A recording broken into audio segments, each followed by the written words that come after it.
What's up, guys? Welcome to Fresh Off the Mats here with the Jiu-Jitsu Joes, episode 1. So, we had ADCC recently. Yeah, we did. Gordon Ryan versus Andrea Galvão. What did you think? Awesome match. I mean, I think it's everyone expected, like, Gordon was going to take it over. You know what Dude, I mean? It was expected. I think there was like this 1% chance out there that like Andrea Galvão was going to like pull this off. I'm going to switch my seat real quick. But I just, I think we all knew Gordon was going to take it. Yeah. I mean, the guy's an animal. He's been on such a roll lately, and he's like God mode. It's like he's reached. No, it's serious, man. It's like he's reached God mode. Where like anything that anybody does, he has an answer for. Anything that anyone challenges him to, he has an answer for. Felipe Pena answered him. Made him quit. And made him stop the fight Made completely. him quit. Just walked off. I think it's worse than getting tapped. Like, For sure. me personally, like, go out on your sword and shield. Yeah. We're in a sport of submissions. How are you just going to quit? It's like a What was warrior it, 40 mindset. minutes? Yeah, warrior mindset. And then he tried to say that I wanted to have a 45-minute fight or an hour cap. Like, come on now. Like, No. you tapped. This is what you signed up for? Sorry, guys. We're going to work out the kinks. I'm realizing these chairs are not that comfortable. So we'll work out the kinks as more episodes go along. But, yeah, man, I don't know. Me personally, I think the guy's reached this level of God mode. And I think he's realized, like, I have a short amount of time to do this. You cannot do this at a high level. See, like at his age, though, he's 27. The only thing you got to look, I mean, we also have one of the Rutello brothers. He has come-ups that are up and coming. They may not be in that weight division. Yeah. But just like everyone else, people fight in different weight divisions. Oh, yeah. And that's going to be a big threat for him. But I think Gordon realizes he has a certain time period. Like, Andrea Galvão was the boogeyman, right? Oh, yeah. But at some point, you get to an age where it's impractical to compete with guys who are younger, literally half your age, stronger. They're doing strength and conditioning workouts. Not saying that Galvão doesn't, but it becomes a different level. The new generation, trust me, in 10 years, Gordon Ryan's going to be the Galvão going up against one of the Rutello brothers, and that's going to be the matchup. As time moves on, you realize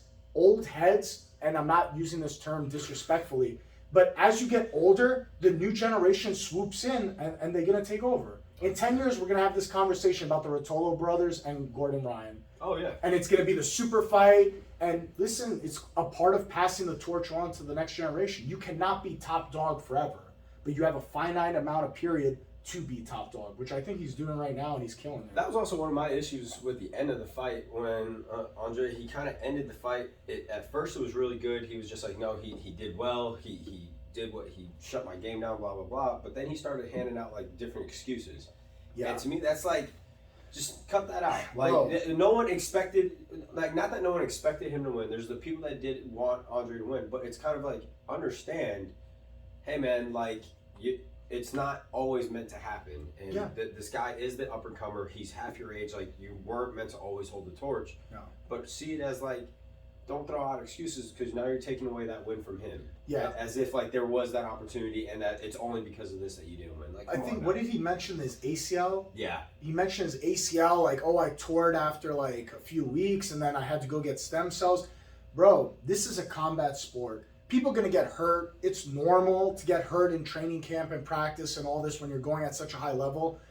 But ownership, like, you lost, don't even throw out the ACL thing, because if you stepped on the mats that day, you are saying, I'm ready to go right now. I'm ready. If you're not ready to go, at some point before, you have to say, hey, I tore my leg, I tore my knee, we have to do this at another time. Don't say after the fight, oh, I was dealing with this and that. Bro, that's bullshit. Everybody fights hurt. Everybody fights hurt. Especially when people bring up, oh, like, I didn't want to disappoint my fans and cancel the fight. Or it's like, well, fans will be more disappointed at the fact that you're saying that you competed hurt and that's why you couldn't go at your 100. Yeah. Like, fans would rather say, all right, well, fine, we'll wait another. And I get it. This fight has been aged on. I've only been in this sport for a little while now, but seeing it where those names popped up so many times, just the amount of times they wanted to set up this fight to then it finally happened, I get it. You don't want to push it, but there comes a point where then, just like you said, don't throw out that excuse. Just leave it out. And then you stepped on the mat. You said you were good to go. If you're saying you're good to go, then that means you were also preparing with that injury. So you knew what your weaknesses were as well. Yeah. So work off that weakness. You have to work on your strengths then. Again, I'm not taking anything away from Galvão. What he's done for the sport is incredible. Phenomenal. The That's guy, the thing. He's an amazing athlete. So The it's just guy's like a he didn't beast. need those excuses. But don't say that at the end, like, oh, my ACL. Like, don't even put it out there. Even if it's, I'm not saying it's not true, but even if it's a fake or not fake, but like, even if it's not true or it is true, don't even put it out there into the zeitgeist. Like, let it be. You lost your fight. Say congratulations. Did he retire that night? I don't know. Not retire from conversation. Competition. I don't think he retired. But say your spiel. Say like, oh, I thank God for all my training partners, all the things you're supposed to say, and walk off the mats with grace. Don't say like, don't leave the carrot out there like, oh, I hurt my ACL week 3 or so whatever like, it was. Are you going to come back or are you going to give us 100%? Come on, like what's going to happen dude. now? Yeah. And in Gordon's defense too, it's just like he understands where he's at too. That's like everyone knows. Like Gordon knows where he's standing right now. Is that no one can fight him. You see memes coming out, fight gorillas, fight this, fight that. Like there is no one right now that can top him. No, and it's just, bro. It's also people see it as like this whole he's not actually training type deal. Like the man doesn't take time off. He's constantly training. He's constantly in the gym. He's going out, constantly doing competitions, and it's just like seminars. Yeah, it's like all this is working, and he's doing the damn thing. And so, doing little shots like that, it's like you're trying to take away from his talent. Yeah, like make it understandable that this dude is there for a reason. Yeah, like he made it. He fights multiple people in a day. He's able to still win a super fight.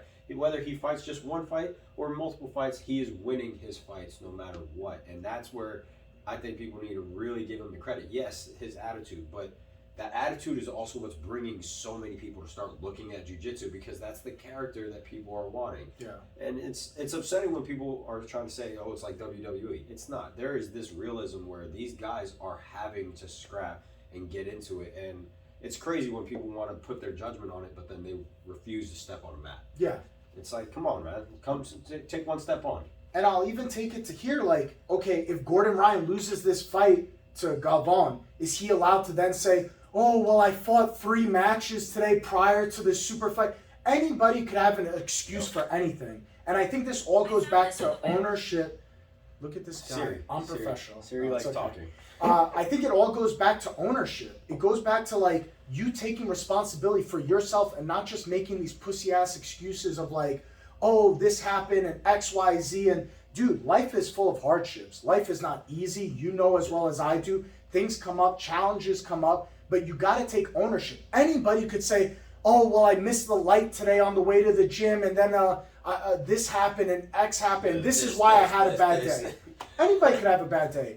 But you step on those mats, and you got to be ready to go, man. And I think that's the difference. And I know you made a comment earlier. It's not like WWE. But I think in a way, Gordon Ryan sees WWE and, like, the character of pro wrestling, and he takes it to the next level with, like, this king thing and being cocky. And I think it's something that the sport is missing. We need these characters, these anti-heroes, the bad guys that everybody loves to hate and everybody hates to love. Because no matter what, it's clickbait. They're going to click on him because they want to, whether they want to see him win or lose, they're clicking to get more, and it just brings more people into the sport of jiu-jitsu, which people say that they don't want more people. It's like, come on now. Like, you have to understand that the more people that we get coming into gyms, the more people you have experience to train with, the more better you can get at teaching, rolling, and just getting that experience to fight. And it's crazy to me that people want to try to stay so secluded, and I understand.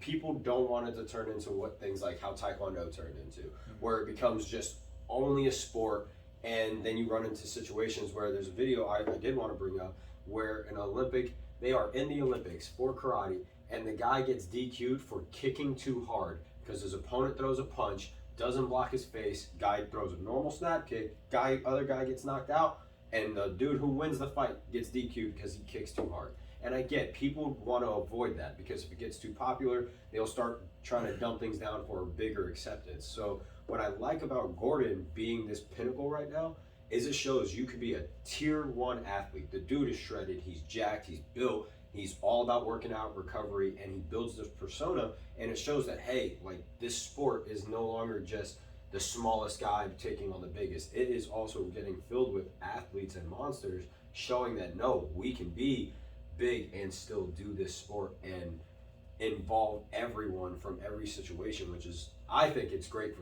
for not just the sports side of jiu-jitsu, but the self-defense, because you can't pick who you fight in the real world. No. Like, that's the thing. You have to fight everyone. And it's not like 20, 30 years ago where like, man, if you went out to a bar and people got into bar fights and street fights 20, 30 years ago, and nobody knew anything. Nowadays, everybody's walking around knowing jiu-jitsu, knowing kickboxing, knowing Muay Thai, some sort of MMA, Krav Maga, some self-defense, anything. So now we don't live in the world anymore of like, when UFC 1 started and you only knew karate, you only knew jiu-jitsu, you only knew boxing. Bro, people know everything nowadays. And you cannot depend on the fact that like you know something and some other guy doesn't. And I think when the water rises, all the ships rise. So I think there's like this thing where like everybody knows martial arts for the most part. Like a lot of people know martial arts more today. Being a kid and it makes the world a little safer because you as a martial artist, if you go out to a bar and some guy shoulder bumps you, what's the first thing you're gonna do? Some guy bumps into you right hard.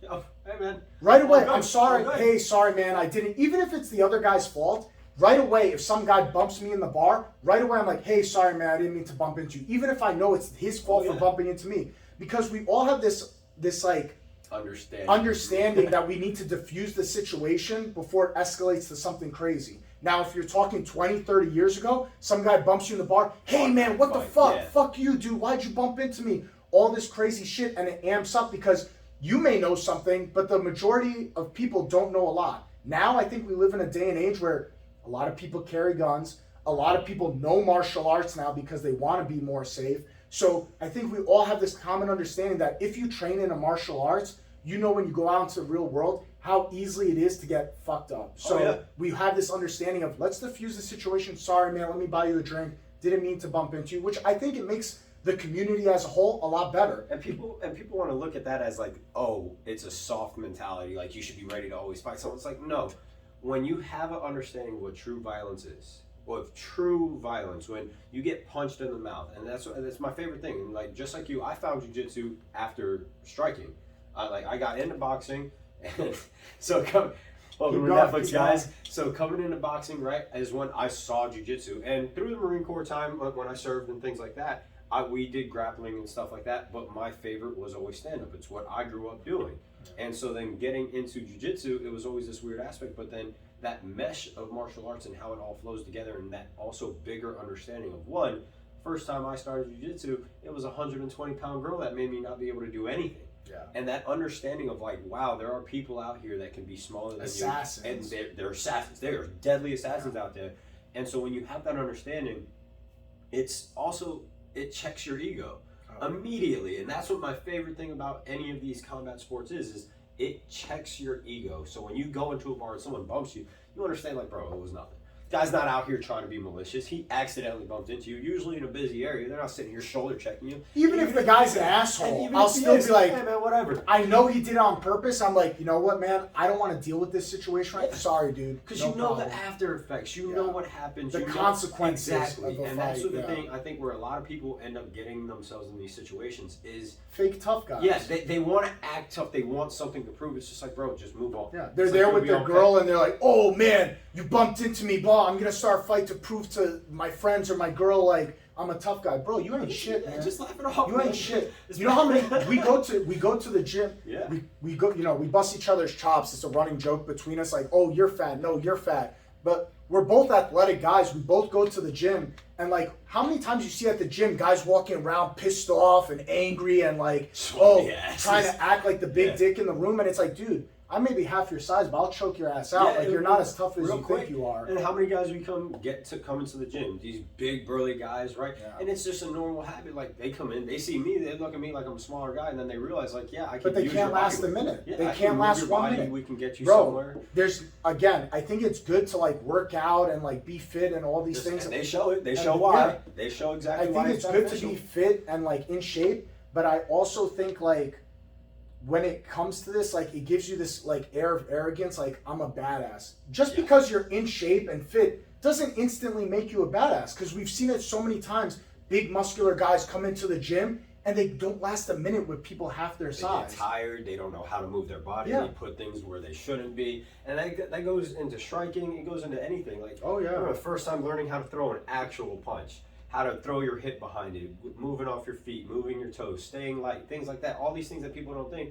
And then you'll meet the street guy who thinks that he can fight just because he starts swinging his arms and he's big. It's just like, yeah, wait till you get a guy who gets close and then uppercuts you in the kidney. Yeah. Now you're down. It's like, you can see these things and why it just evolves, right? And again, it goes back to Gordon and what I think he's doing for the sport. It's a good thing because he is attracting people like him where they realize like, wow, I can be this size. I can be in the gym all the time, but then I can also learn. I can learn how to actually fight. And it's so beneficial because, again, it makes the roles better. Just in our own gym, these guys coming in, it makes it so much better because they do adapt better because they do have that athletic background. So it makes them learn quicker and it just advances everyone. Just it like elevates everyone's game. Everyone learns. And that's where I'm really happy with it. And I do like that whole WWE thing. It's the same thing Conor did for the UFC. Exactly. Everyone watched UFC beforehand. It was still big. It was huge. But then Conor came in and he shit talked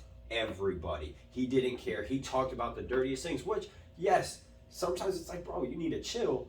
But look what happened. People started making millions of dollars off of those fights, $500,000. Then people get on him when he went into the boxing ring. They walked out with a bank on that because they understood I can now start making a bunch more money because people either want to see me get knocked out or see me win. And it just attracts more people into it. Bro, the balance between, like, I don't want to use the term good and evil, but like good guy and bad guy, like you need both. You need both. There's no good guys if you don't have bad guys. And there's no bad guys if you don't have good guys. For sure. So you need this balance of like the anti-hero, the cocky guy, the guy who's going to talk shit, yeah, I'm the best, so what? You need those guys. You cannot always have Superman who's like very clean. That's why Superman's the most boring superhero. Yes, because 100%. He's so clean. So much. He's so clean and he has no flaws. And when you have no flaws and you're not real and you're just this perfect image of like what a good guy should be, it makes you so boring. This boring newspaper man. Do you know when Superman became interesting for me? When he turned bad and had the black suit. He had the black suit with the silver logo on it. Yes. Bro, that makes the guy that much more appealing to see. Oh, he is flawed. He can be corrupted. That's what makes a character interesting. And WWE has a beautiful way of making these people that you love to hate. You're like, man, this guy's so cocky. He thinks he's the best, but he's the most popular one. Yeah. When you're a little kid, you want to root for the good guy. Oh, the good guy, the Superman, all this. As you get to be an adult, you start to like things like Batman, the darker hero, the guy who's flawed, that could go off the hinge at any point, but he knows how to pull back those feelings. And I'm sorry, that's what we need in this sport. You need these cocky guys who are arrogant, that are like, yeah, I'm the shit, so what? You gonna say something? Let's fight about it. Yeah. To have these clean-cut guys like, oh, let's have a great match, sir. No, I'm not saying you don't need those guys. And it's always good to have that. But it's more appealing to have these guys. Yes. It's more appealing. You're going to get more eyes on your sport that way with these kind of guys. See, Tom DeBlas made a post actually the other day. He showed what ADCC was years ago to what it was now, to where there was barely anyone in the stands. They had like bleachers filled out. To then now where it's just like, get started. Where now it's just stadium filled to the brim. Like seats are filled because they want to watch these fights, and it's amazing to see it, and I'm happy that it's happening that way. And we were just talking about it before going on camera. It was like a lot of the old school guys, obviously we wouldn't be where we are now without them, because we need to build those bridges off of what they already have. They set the foundation for us, and what I'm loving is that now we're starting to see like our generation, they're taking those reins and they're moving it into where, okay, we have social media, we have limelights to where we have TV access, the internet, we have it to where memes come out. Bro, these guys have social media teams. You don't think Gordon Ryan's team is out here making their own memes that are talking trash about him? Of course, it's their team, because it's smart. It's like they will set these little things to. You need the drama on both sides. Yes, you need the drama. It's going to bring people in, and it will work. And yes, you might only keep a certain percentage of these people, but man, it's gonna still like compound off of it. This is for the long haul. This kind of stuff is for the long haul. Is drumming up like this want, this need, these characters. You need them. You need them, man. And I'm sorry, I'm gonna go back to it. The cockiness is needed. You need it.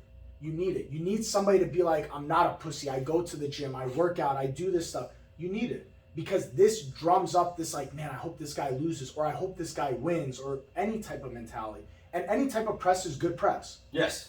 So no matter how you see it, like love it or hate it, that like, negativity is going to still attract someone. I mean, if you follow me on Instagram, you've seen me post some of the worst memes ever. I post kids getting hurt. I post like fucked up things all the time. But bro, it's positive funny. on my side. A little more positive, but bro, you need these things of like, man, it's the wow factor, and you need this kind of stuff. And I love it, and I don't think anybody should shy away from who they are. If you think something's funny, but it's fucked up and it offends somebody, so what? We can't live in this day and age of like, oh, we have to make everybody happy and don't offend anybody. Impossible. That's bullshit, impossible. dude. And this is what I hate also, where people are starting to try to move towards that, because it is ridiculous. Like, you can't appeal to everyone. You're going to offend some people. Someone will get upset. Man. And you can't tiptoe around those people. And it's like, just business-wise, when you want to look at it in like a business standpoint, you're not going to appeal to everyone. Hell and no. once you accept that fact that you won't appeal to everyone, you will Thrive. You're going to thrive, because let's say the 10 people you do work with, they are going to expand with their community, because they have friends that appeal to them, and that means you will appeal to their friends, and you will attract all these different people. And this whole thing where people take, the second you have one difference with someone, oh, that's it. That's it. We can't be friends. We can't be friends. We have one difference. It's like, why? Bro, let me tell you. Me and him agree on a lot of things, but I'm sure there's a lot of shit that me and you do not agree on. Yeah. But bro, at the same time, like, you gotta be accepting of other people. Think about the walks of life that we have come into this gym. Yeah. I'm sure if I set out all my opinions on everything in the world, I would not agree with half the people in the gym. But it doesn't matter. I could be friends with somebody who's from a different community, a different race, a different religion. That means nothing to me. Yeah. That means nothing. I just care, are you a good person? Are you not even a good person? Are you a decent person? Like, can you just do the basics, the decent things in life? Respectful things? If you could be respectful and decent, that's all I care about. Yeah. That's all I care about. I don't give a shit about race, religion, sexual orientation. None of that shit. Bro, come in here and be a fucking octopus. Who cares? We got the guy we call the Deep in here. He'll have fun with you too. That show's amazing. The Boys on Amazon. You haven't seen it? Since we're being sponsored by Amazon. Apparently right now. Bro, that show, The Boys, is amazing. But yeah, if you haven't taken a shot, watch it. Wife and I just finished it. Amazing. Amazing show. But I could agree on, I could get along with anybody, even if we don't agree. It doesn't matter to me. Yeah. Bro, whether it's like, whatever it is, disagree on politics, disagree on whatever. I don't care, man. I just care that you're a good person. Yes. And you're respectful to my friends, or respectful to the mats. And that's all I care people about. Blur that line where it's like, just because you disagree, you have to automatically go to disagreement. You see it all the time on social media, and obviously people are behind a keyboard. They feel safe behind their phones and things like that, which that also needs to be addressed. It's like, come on, like, this is where I want those people to come into a gym, because you need that ego check, because if you feel so safe that you're just going to talk trash and insult people, it's like, why go straight to insults? Oh, yeah. You can't sit there and just talk to a person, like, come on now. Bro, but these are lazy fucks, bro. Because I get it on my social media a lot, too, where, like, people are like, oh, just another meathead or workout guy or whatever. And it's like, bro, just because you don't have the will within you to better yourself every day, you want to be a lazy, fat piece of shit on the couch that just eats bad food and has heart problems and has all these medical issues. All these excuses. All these excuses. And I don't hold that against you. But you come at me and you're like, oh, you're a meathead. All you do is spend time in the gym. Bro, we all make our life choices. You want to sit on the couch all day and do nothing with your life? That's 100% on you. And I don't blame you for that. You're more than welcome to do whatever you want with your life. And that's where I don't get it when people say, like, that whole where it's like, my body, my choice. Yes, it is.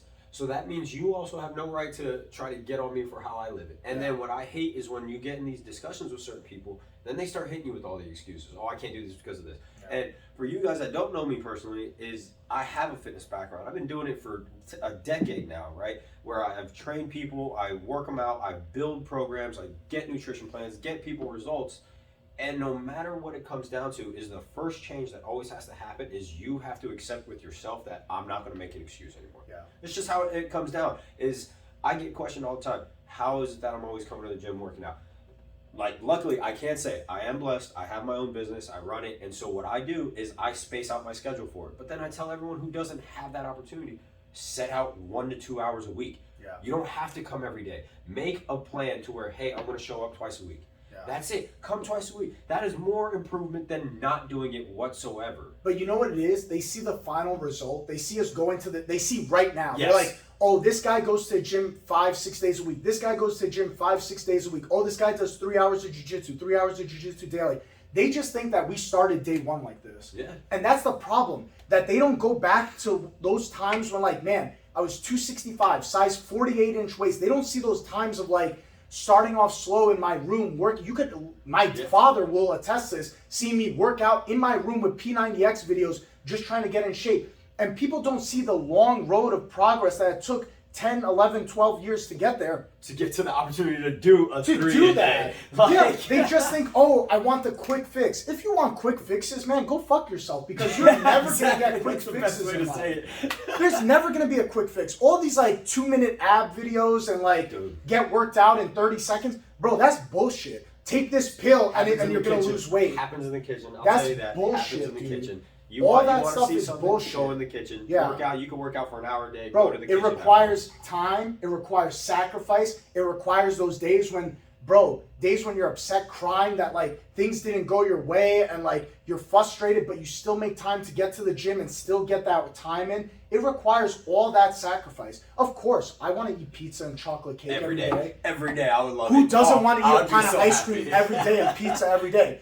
But we realize if we do this for the long road, it's detrimental. So what we not need just right my now, health, but like for the things I enjoy. Man, if I come in here, if I was 300 pounds and then I wouldn't be able to do what I do. It wouldn't happen. Like physically, your body would literally be like, bro, you're done. Like you have to either fuel me right or you can't keep up with this. And so we people are need self-aware enough to be like, hey, we'll do this once a week. We'll do it maybe twice a week, but that's it. We pull back the reins. And that's the difference between people like us that take this shit serious and people who are just like, oh, whatever, I don't need to go to the gym today. Oh, I can eat whatever I want. Bro, the proof is in the pudding. Yeah. There was And you're going to eat that There was a pudding post too, I shared so. and I loved it. I had 99% positive feedback on it, where I said I am tired of hearing people use their kids or their jobs as a crutch to why they don't go to the gym. And 99%. I had parents telling me how much they hate when they hear other parents saying it, because these are, again, I have a lot of fitness people that are with me. They follow me just because that community grows within itself. But you have to understand that when I say I hate seeing it as a crutch, because again, you don't have to be a daily person. All it means is if you told yourself Monday, Wednesday, Friday, I'm going to the gym. That means Monday, Wednesday, Friday, you go to the gym. Yeah. If you miss a day, make it a Tuesday. Make it a Thursday. Make it a Saturday or Sunday, but you have to go. Not this, I'm resetting next week because I missed one day. No, don't reset next week. Go reset today. Yeah, reset today. Make it today. Because guess what? Every excuse could be worked around. Yes. Anybody could have an excuse. Oh, my tummy hurts. My shoulder hurts. Bro, bad knees. Anyone has an excuse, but every excuse could be worked around and adjusted properly. Yep. There's a guy that comes here, has cerebral palsy, and still rolls in jiu-jitsu. Trains. Tell me how the guy has cerebral palsy. He still fucking trains. And you're going to tell me, oh, my excuse is I'm tired today? Bro, fuck your excuses, dude. It's just, there's a certain point where you're going to have to get, and we can bring it right back to these top level athletes. You don't think that they have a hard life, and again, just like you said, they see that end result where they are this top level athlete. Listen, they had a normal life before. They had it to where, yes, they had to figure out how to train every single day. They had to make it work. They had to sacrifice time and money, schedule privates maybe, just so they can get that, because they missed the open mats and stuff, but they figured it out. So with it, it's just like, don't make these excuses your life.